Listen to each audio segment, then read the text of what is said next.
diciptakan oleh Bigetron, namun itu gak mampu untuk memenangkan game pertama dan reset cepat, analisa singkat itulah yang dibutuhkan oleh Bigetron Alpha. Alright, kali ini kita masih membawa game ke game yang kedua. Mampukah Bigetron membawa ke game berikutnya atau Eko bakal menutup dan menurunkan dari Bigetron Alpha? Ya sebenarnya untuk buff yang pertama memang Karina itu akan lebih cepat daripada Fanny, namun pressure-nya jangan lupakan pressure dari Fanny di level kedua invasi. Mungkin dengan steel cable-nya dia bisa bermain lebih agresif lagi walaupun ada screening yang dilakukan oleh JP. Alright, dan bahkan kalau misalnya kita menyaksikan di mana para pasukan dari Bigetron Alpha kali ini mereka di arah top lane-nya memang kalah head to head. Memang Soriza tidak bakal bisa menumbangkan seorang Sanford seorang diri. Tapi kalau misalnya di Kate atau bisa dimainin landing jauhnya, Bigetron Alpha masih punya chance itu. Bisa split push-nya memang nih solusi untuk split push paling ada dari Direct yang harus main 3-2 gitu kan, dan steel cable galak banget. Dari segi emblem, nah nih Lethal Ignition untuk kedua jungle-nya. Karinanya ada Rapture, berarti penetrasi dari Karinanya lebih kuat lagi. Dan emblem dasarnya adalah Mage, yang artinya magical power-nya itu akan lebih besar. Sementara kalau dari Fanny-nya Super Ken, dia pakai Trill, adaptive damage yang dibutuhkan untuk di awal. Oke, tapi sama dia melihat dengan adanya penetration yang dia akan coba tumbangkan sosok dari Brody ini kayaknya bisa harus dipikirkan berkali-kali lipat. Kalau dia miss sedikit aja, malah dia yang bisa dimakan. Menurut gua, makanan yang paling enak adalah sekarang Farsha. Tapi nggak ada tenacity bang di Brody. Betul, walaupun nggak ada tenacity. Tapi kita lihat di arah top lane bakal coba dimakan. Sanford gagal, berikan sedikit damage pada Sorizo. Dan Sorizo mau nggak mau cuma bisa melakukan clear minion. Gimana caranya di turtle yang berikutnya? Ini udah pada standby, udah pada siap dalam kondisi yang maksimal. Mungkin momennya ada di Finn level 4 ya. Ketika Finn udah level 4, satu purify doang dari Eko. Ini bisa mancing Fataling dengan sangat bagus. Dan lihat, steel cable sakit banget. Dan mancing flicker dari JP. Oh mahal, itu mahal banget. Flicker sangat mahal, tapi lihat jarak top lane Sanford bakal coba di pick up oleh Sorizo. Sorizo one last hit. Dan nampaknya tidak berhasil didapatkan. Tapi Super Finn standby on position. Mencoba teman-teman seorang Saji seorang diri. Tadi menemani dan masih mau disengage. Bigetron Alpha, mereka tidak punya flicker dan mereka memilih untuk melakukan clear terlebih dahulu, memantapkan diri mereka untuk mendapatkan turtle yang pertama. Gak ada korban dari fight barusan. Memang banyak banget spell yang kebuang nih. Bahkan dari Eko-nya juga kebuang. Sanford buang flicker dan yang kita lihat turtle pertama nih masih belum mau di setup. Fanny-nya dari Super Ken masih fokus untuk ambil buff dulu. Bahkan sama juga dengan Zaida, dia juga ngambil buff dulu. Tapi setup ternyata dilakukan oleh Bigetron Alpha yang ditukar. Dipotong, deny rotation. Mereka akan coba mendapatkan turtle kali ini. Teamfight akan coba terjadi. Tapi standby, bakal coba didapatkan. Berikan depan, Kai memberikan sedikit damage tapi JP. Kali ini mereka harus sadar kalau misalnya JP gak ada satu buah. Dia pecat, Super Ken masih mau lebih. Pada strike telah dikeluarkan Sorizo. Memilih untuk mundur ke arah belakang, reset lagi. Dan para pasukan dari Eko dan juga Bigetron Alpha, nampaknya mereka sadar Super Finn is back lane. Ya ini harusnya bisa dipegang lagi sama Bigetron Alpha karena Super Finn siap dan Sorizo dipok sakit banget bahkan. Oke, Super Finn telah melancarkan perfect match ke depan untuk melakukan zoning out saja. Dan ini dia turtle pertama untuk Bigetron Alpha. Iya, berbeda dengan game pertama. Sang robot merah seperti bangkit dari game yang kedua karena memang dari power hero-nya pun untuk early gamenya sebenarnya Bigetron Alpha juga lumayan pegang. Turtle pertama, keuntungannya memang nggak terlalu terasa karena kalau kita lihat dari segi goldnya juga masih dipegang oleh Eko. Tapi ini dikit banget, 100 gold ini kayak beda 2 minion doang itu udah bakal kekejar lagi. Yang bikin masalah mungkin dari buff turtle-nya nih, dan juga ada XP yang di-share dari turtle yang pertama diamankan oleh Bigetron. Oke, yang bahkan harus disaksikan adalah gimana caranya sekarang para pasukan dari Bigetron Alpha mempertahankan pace yang mereka miliki. Karena kalau misalnya Eko ini satu momen dia buat, ini bisa membalikan Bigetron Alpha dengan sangat fatal. Ingat, hero Bigetron Alpha depending sekali dengan ada purple buff. Dan depending itu yang membuat mereka mungkin harus menggerakkan 4-3 orang untuk berada di arah purple buff lane. Cukup setuju sebenarnya gue bang. Dan untuk perbedaannya ya dari Eko ini di game pertama mid lane-nya kan gift. Maka dari JP ini yang pakai Kaja dia nggak bisa bareng sama gift-nya. Dia butuh burst damage. Dia makanya mainnya ke outplay. Tapi di game kedua rotasi bareng dengan mid lane, Sanji yang nge-follow ini juga lumayan bahaya nih. Pick off-nya bisa ke arah XP lane, invasi jungle ataupun ke arah gold lane. Oke, dan itu nampaknya udah diperhatikan sama Saken, makanya dia bermain safe banget. Tapi informasi telah diberikan juga bang, JP di depan. ini yang bisa armor break nantinya, dia ngasih efek armor break. Jadi siapapun yang ditarget, bahkan Sorizo sekalipun, gue rasa itu bisa ditumbangkan. Tapi mirroring sepertinya dari Eko. Oke, mirroring akan coba terjadi. Super Finn standby on position.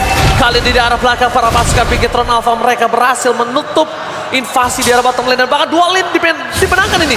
Ini dua lane dimenangkan loh. Dia dapetin atas, dia dapetin mid juga. Setidaknya walaupun belum pecah turret, tapi mereka udah pegang midnya. Clear midnya udah cepat.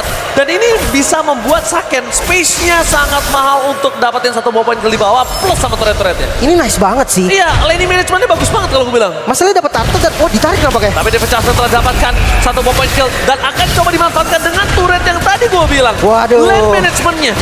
Lane management yang sangat bagus menurut gue dari para pasukan Big Eternal Alpha. Ya dia sengaja, Sorizo maju di tengah, udah clear juga tadi kan kondisinya. Dan gak ada tarik, Super Ken menggila. Oh, Super Ken, dia terlalu terburu-buru. Berhasil mendapatkan satu point kill. Para pasukan Big Eternal Alpha nampaknya kehilangan Super Ken di saat yang tidak cukup tepat. Karena kalau tadi Super Ken gak tumbang dan dia bisa balik ke arah belakang. Gak ada Sanji, cuma Zaida. Super Fin bisa makan Zaida. Dan midnya juga bisa diambil. Yes. Sementara kita lihat dari item nih, Blade of Despair udah jadi untuk Saken. Damage outputnya udah harus diperhatikan. Sementara kalau kita compare dengan marksman dari lawannya, yaitu dari Outplay, dari Echo. Malefic Roar ternyata menjadi item pertama yang dibuild, cukup unik nampaknya.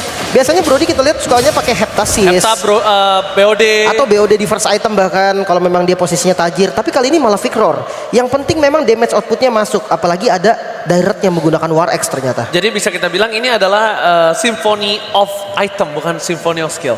Sama-sama armor breaker, sama-sama mencain, dan bahkan mereka memastikan kalau Sorizo tuh nggak bakal bisa bertahan hidup. Dan ini dia adjustment yang telah didapatkan dan langsung Thunderbolt memory. Sorizo still survive, bergerak belakang, Flicker bakal dikeluarkan. Superfit tidak mau terlalu terburu-buru karena yang dituju adalah di arah belakang. Tapi ternyata Fatality gagal. Fatality tidak berbuah manis, satu moment kill, untung ada Super Ken dengan damage, karena kalau tidak mereka tidak akan ada pertukaran sama sekali dan rugi. Fataling from Superfin. Yes, ada miss. For nothing. Sedikit miss mekanik nampaknya ya. Tapi kalau dilihat dari posisinya kali ini Bigetron Alpha, mereka masih berlima. Lordnya juga ada, udah spawn dari Lordnya. Ini bisa banget nih kalau memang pengen dikontrol oleh teman-teman dari Bigetron Alpha, ditarik ke belakang dulu mungkin. Karena untuk potensial Lord yang sekarang DPS pastinya ada di Bigetron Alpha. Beatrix dari Saken itu akan lebih cepat, dan jangan lupakan Fanny, dia bisa split push juga nanti untuk mainin laning jauh. 4-1 metode yang paling sempurna mungkin untuk Bigetron Alpha sekarang. Yes, 4-1, Sorizo juga ada di sana, dan bahkan mereka kalau mau main pakai 3-2 pun masih bisa. Yang tadi sebelumnya yang mereka mendapatkan turret di arah bottom dan juga retop, ya itu bermain 3-2. 3-2 masih mahal, dan kalau misalnya kita lihat Bigetron Alpha sekarang gimana caranya dari sosok Superfin menutup rotasi dan jangan sampai kepotong lagi rotasinya. Karena Echo megang boost berkali-kali. Mereka lihat, mereka punya vision yang cukup luas. JP akan memasak ke arah belakang. Akan coba dipaksa begitu saja oleh Superfin. Ketarik, dia adjustment telah didapatkan. Superfin, informasi yang sangat mahal kali ini.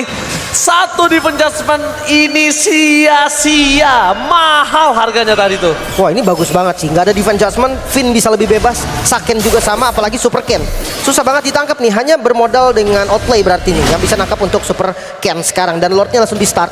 Dengan adanya informasi yang mahal banget tadi. BTR tahu nih, Bigetron Alpha dia tahu. Oke, kita harus manfaatin. Dari Lord ini kita harus ambil duluan. Apalagi pressure-nya akan ada dari Bigetron Alpha. Oke, udah mulai bisa berubah ke arah di biru sih. Tapi Superfin terlalu banyak terpoking. Superfin kali ini berhasil membaik time. Fatally for nothing again. Superfin, what are you doing? Outplay tahun depan memory. Outplay masih mau lebih. Outplay melakukan outplay dari mid lane. Oke, Super Ken dia ada di posisi yang enak banget. Tapi kayaknya nggak bagus juga nih kalau memang pengen ditukar, karena dengan jumlah yang kalah itu lumayan bahaya. Dan untuk Lord mengarah ke arah top lane, midnya dulu nih, mungkin fokus ke arah mid lane, diambil dulu dari arah mid lane-nya biar jungle-nya terbuka. Tapi Echo juga sadar mid lane itu adalah tujuan utama dari Bigetron Alpha, makanya langsung di-clear duluan dari mid lane. Gak ada yang tahu Sunport di depan sana.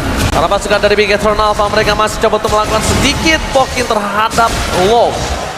Bisa terlihat, Supercat tertangkap dan tidak ada cover. Hilang itu saja, informasi telah diberikan oleh seorang Sunford.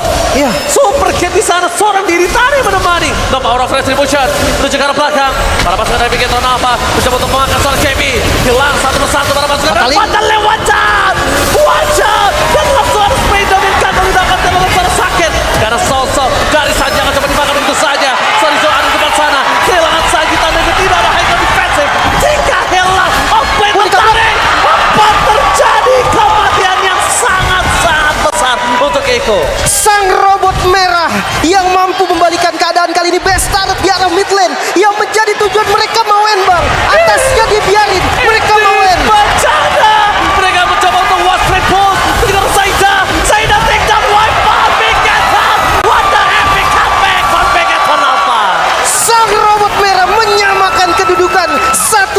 Rio.